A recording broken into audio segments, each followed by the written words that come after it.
আসসালামু আলাইকুম রহমতুল্লাহি ওয়া বারাকাতুহু। বিখ্যাত সিরাত গ্রন্থ আর রাহিকুল মাকতুম থেকে 11তম খণ্ড হিসাবে সাময়িকভাবে ওহী নাজিল স্থগিত, ওহী নিয়ে পুনরায় জিবরাইলের আগমন, আল্লাহর পথে তাবলীগের নির্দেশ ও তার বিষয়বস্তু সম্পর্কে বিস্তারিত আলোচনা করব ইনশাআল্লাহ।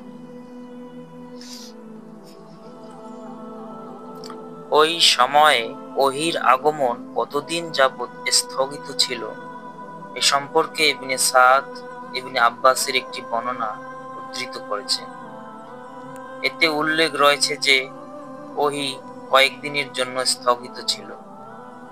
সব দিক বিবেচনা করলে এ বর্ণনাই যথার্থ মনে হয়। একটি কথা বিখ্যাত রয়েছে যে 2.5 বছর বা 3 বছর ওহী স্থগিত ছিল। এ বিবরণ সত্য নয়। বিশেষজ্ঞদের মতামতের আলোকে আমার নিকট একটি বিষয় স্পষ্ট হয়েছে যে নবুয়তের পূর্বে রাসূল হেরা গুহায় কেবল 1 মাস নির্জনে কাটাতেন। প্রত্যেক বছর রমজান মাসে হেরা গুহায় ধ্যান করতেন তিনি। যে বছর নবী করিম সাল্লাল্লাহু আলাইহি সাল্লাম নবুয়ত পান সেটা তো ছিল নির্জন বাসের 3য় বছর। এবছর রমজান শেষে একলা সওয়ালে ওহী লাভে ধন্য হন তিনি। বুখারী ও মুসলিম শরীফে এসেছে, ওহী বন্ধ হওয়ার পর 2য় বছর ওহী অবতীর্ণ হয় রাসূল সাল্লাল্লাহু আলাইহি সাল্লাম পুরো 1 মাস নির্জনতা অবলম্বনের পর। আমি মূল লেখক বলছি, এ হাদিস দ্বারা প্রমাণ হয় যে রমজানে ওহী আসার আবার বন্ধ হয়ে যায় 2য়বার রমজান শেষে একলা সওয়ালে, কেননা হেরা গুহার এটা শেষ দিন ছিল। সুতরাং বলা যায় যে প্রথম ওহী আসে 21শে রমজান আর ওহী বন্ধ থাকার সময় 10 দিন। অতএব নবুয়তের প্রথম বছর 1ই শাওয়াল শুক্রবার পুনরায় ওহী আসে। এর রহস্য এটা হতে পারে যে উম্মতে মুহাম্মাদী রমজানের শেষ 10 দিন ইতিকাফ করবে ও প্রথম শাওয়াল ঈদ পালন করবে, সে বিশেষত প্রদান। ওহী স্থগিত থাকার সময় প্রিয় রাসূল সাল্লাল্লাহু আলাইহি সাল্লাম বিষণ্ণ এবং চিন্তাযুক্ত থাকতেন। তিনি মানসিক অস্থিরতা এবং উদ্বেগের মধ্যে ছিলেন। সহিহ বুখারী শরীফের কিতাবুত তাফসীর এর একটি বর্ণনায় রয়েছে যে ওহীর আগমন স্থগিত হওয়ার পর প্রিয় রাসূল এতটা অস্থিরতা এবং চিন্তার মধ্যে ছিলেন যে কয়েকবার উঁচু পাহাড়ের চূড়ায় উঠেছিলেন, সেখান থেকে লাফিয়ে নিচে পড়বেন। কিন্তু পাহাড়ে ওঠার পর জিবরাইল আসতেন এবং বলতেন, হে মুহাম্মদ, আপনি আল্লাহর প্রিয় রাসূল। একথা শোনার পর তিনি থমকে দাঁড়াতেন। তার উদ্বেগ অস্থিরতা কেটে যেত। প্রশান্ত মনে তিনি ঘরে ফিরে আসতেন। পুনরায় ওহী না আসার কারণে তিনি অস্থির হয়ে উঠতেন। সেখানে জিবরাইল এসে হাজির হতেন এবং বলতেন, হে মুহাম্মদ, আপনি আল্লাহর রাসূল। ওহী নিয়ে পুনরায় জিবরাইলের আগমন। হাফেজ ইবনে হাজার আসকালানি লিখেছেন, ওহী কিছুকাল স্থগিত থাকার কারণ ছিল এই যে তিনি যে ভয় পেয়েছিলেন সেই ভয় যেন কেটে যায় এবং পুনরায় ওহী প্রাপ্তির আগ্রহ এবং প্রতীক্ষা যেন তার মনে জাগে। বিস্ময়ের ঘোর কেটে যাওয়ার পর বাস্তব অবস্থা তার সামনে প্রকাশ পেল। তিনি সুস্পষ্টভাবে বুঝতে পারলেন যে তিনি আল্লাহ তাআলার নবী হয়েছেন। তিনি আরো বুঝতে সক্ষম হলেন যে তার কাছে যিনি এসেছিলেন তিনি ওহীর বাণী বহনকারী আসমানী সংবাদ বাহক। এরূপ বিশ্বাস তার মনে দৃঢ় হওয়ার পর তিনি আগ্রহের সাথে ওহীর জন্য অপেক্ষা করতে লাগলেন। তিনি সিদ্ধান্ত নিলেন যে তাকে দৃঢ় হয়ে থাকতে হবে এবং এ দায়িত্ব বহন করতে হবে। মানসিক অবস্থার এ পর্যায়ে জিবরাইল আলাইহিস সালাম পুনরায় এসে হাজির হলেন। সহিহ বুখারী শরীফে জাবের ইবনে আব্দুল্লাহ রাদিয়াল্লাহু তাআলা আনহু থেকে বর্ণিত আছে যে তিনি প্রিয় নবীর মুখে ওহী স্থগিত হওয়ার বিবরণ শুনেছেন। রাসূল সাল্লাল্লাহু আলাইহি সাল্লাম বলেছেন, আমি পথ চলছিলাম, হঠাৎ আকাশ থেকে একটি আওয়াজ শোনা গেল। আকাশের দিকে তাকিয়ে দেখি সেই ফেরেশতা যিনি হেরা গুহায় আমার কাছে এসেছিলেন, তিনি আসমান ও জমিনের মাঝখানে একখানি কুদসিতে বসে আছেন। আমি ভয় পেয়ে চোখ ফিরিয়ে নিলাম এরপর বাড়িতে এসে আমার স্ত্রীর কাছে বললাম, আমাকে চাদর জড়িয়ে দাও। স্ত্রী আমাকে চাদর জড়িয়ে শুইয়ে দিলেন। এরপর আল্লাহ তাআলা সূরা মুদ্দাসসিরের নিম্নোক্ত আয়াতসমূহ নাজিল করে। আল্লাহ তাআলা বলেন, হে কম্বলাচ্ছাদিত, ওঠো, অতঃপর ভীতি প্রদর্শন করো আর তোমার রবের শ্রেষ্ঠত্ব ঘোষণা করো। তোমার পোশাক পবিত্র রাখো, অপবিত্রতা হতে দূরে থাকো। এই ঘটনার পর থেকে ঘন ঘন ওহী নাজিল হতে থাকে। ওহীর প্রকারভেদ। প্রিয় নবীর উপর ওহী নাজিল হওয়ার পর, অর্থাৎ তিনি নবুয়ত পাওয়ার পর তার যে জীবন শুরু হয়, সে আলোচনায় যাওয়ার আগে ওহীর বিভিন্ন প্রকার সম্পর্কে আলোকপাত করা দরকার। এতে রিসালাত ও নবুয়ত সম্পর্কে সুস্পষ্ট ধারণা পাওয়া যাবে। আল্লামা ইবনে কাইয়ুম নিম্নোক্ত কয়েক প্রকার ওহীর কথা উল্লেখ করেছেন। সত্য স্বপ্ন। স্বপ্নের মাধ্যমে রসূলের উপর ওহী নাজিল হয়। ফেরেশতা তাকে দেখা না দিয়ে তার মনে কথা বসিয়ে দিত। যেমন প্রিয় নবী বলেছেন যে, রুহুল কুদ্দুস আমার মনে একথা বসিয়ে দিলেন যে, কোনো মানুষ তার জন্য নির্ধারিত রিজিক পাওয়ার আগে মৃত্যুবরণ করে না।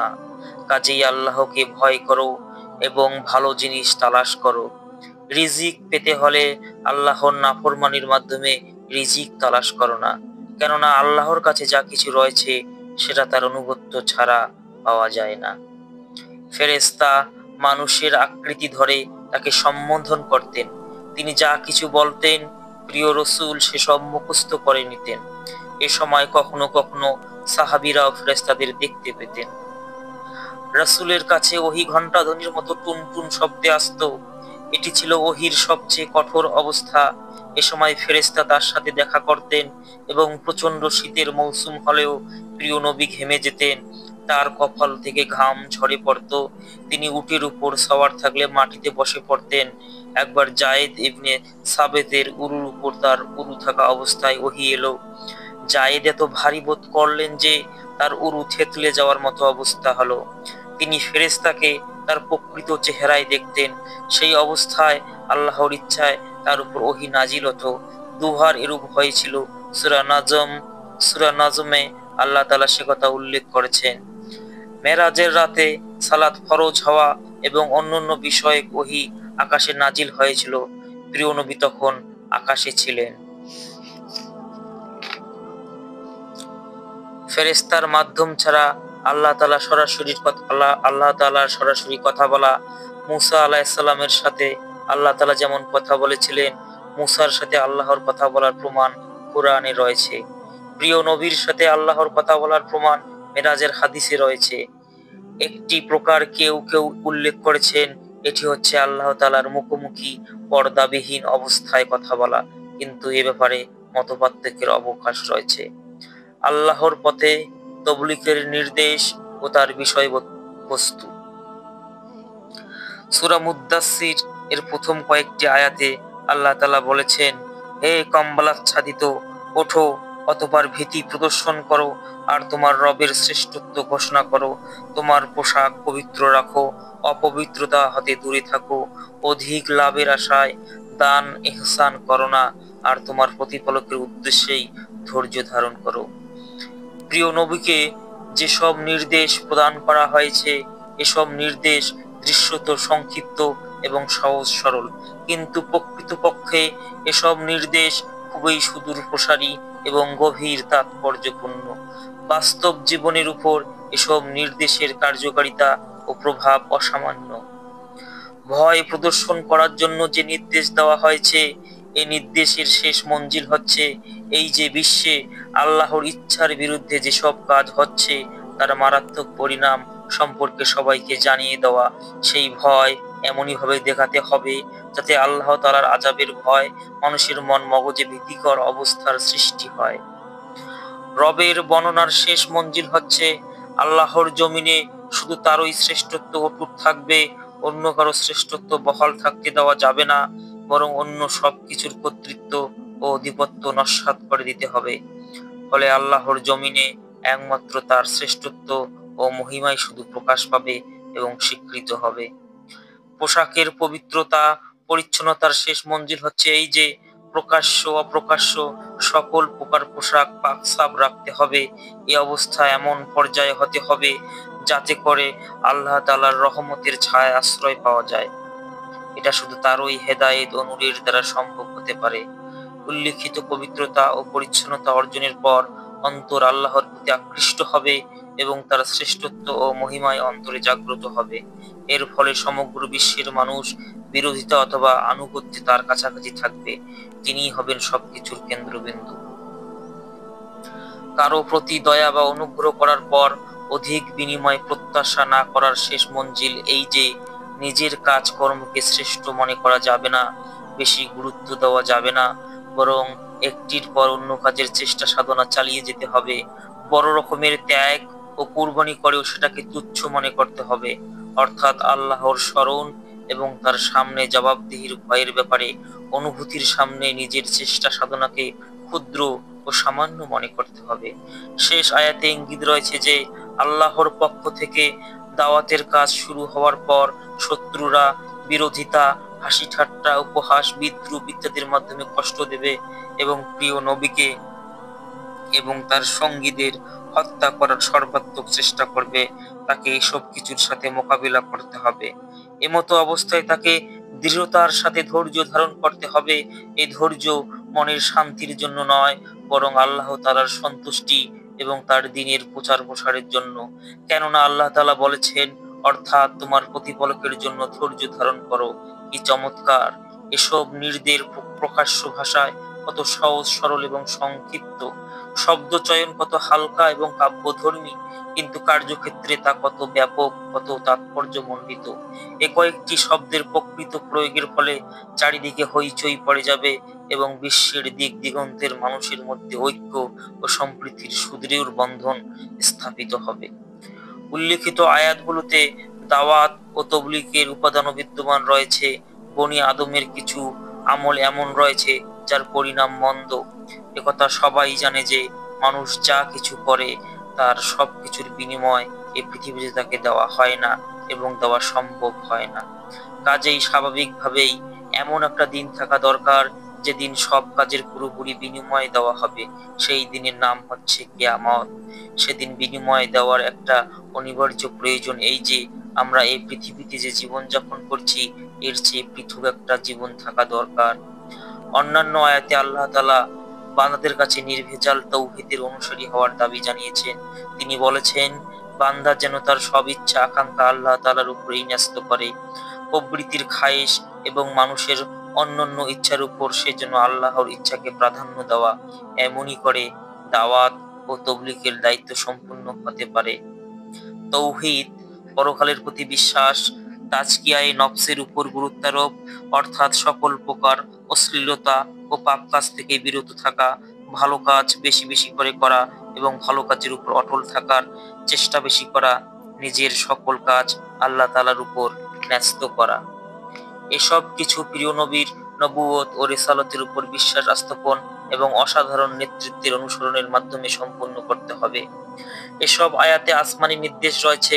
আল্লাহ রব্বুল আলামিন তার প্রিয় নবীকে এক মহান কাজের জন্য এগিয়ে যাওয়ার আহ্বান জানিয়েছেন। ঘুমের আরাম পরিত্যাগ করে জিহাদের কষ্টকর ময়দানে অবতীর্ণ হওয়ার নির্দেশ দিয়েছেন।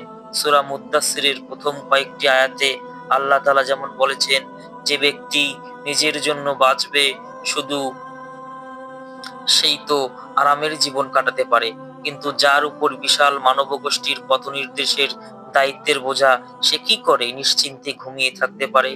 উষ্ণ বিছানার সাথে আরামদায়ক জীবনের সাথে তার কি সম্পর্ক? তুমি সেই মহান কাজের জন্য বেরিয়ে পড়ো যে কাজ তোমার জন্য অপেক্ষা করছে। তোমার জন্য প্রস্তুত বিরাট দায়িত্বের বোঝা তোলার জন্য এগিয়ে এসো, সংগ্রাম করার জন্য এগিয়ে এসো, কষ্ট করো। ঘুম এবং আরামের সময় অতিবাহিত হয়ে গেছে, এখন সময় বিনিদ্র কাটানোর, সময় দীর্ঘ পরিশ্রমের। তুমি এ কাজ করার জন্য তৈরি হও। এ নির্দেশ বিরাট তাৎপর্যমণ্ডিত। এ নির্দেশ প্রিয় নবীকে আরামের জীবন থেকে এ নির্দেশে প্রিয় নবীকে আরামের জীবন থেকে বের করে তরঙ্গ সৌকল অথই সমুদ্রে নিক্ষেপ করে দিয়েছে। মানুষের বিবেকের সামনে এবং জীবনের বাস্তবতার সামনে এনে তাকে দাঁড় করিয়ে দিয়েছে। প্রিয় ভিউয়ার্স, আজকে এই পর্যন্ত।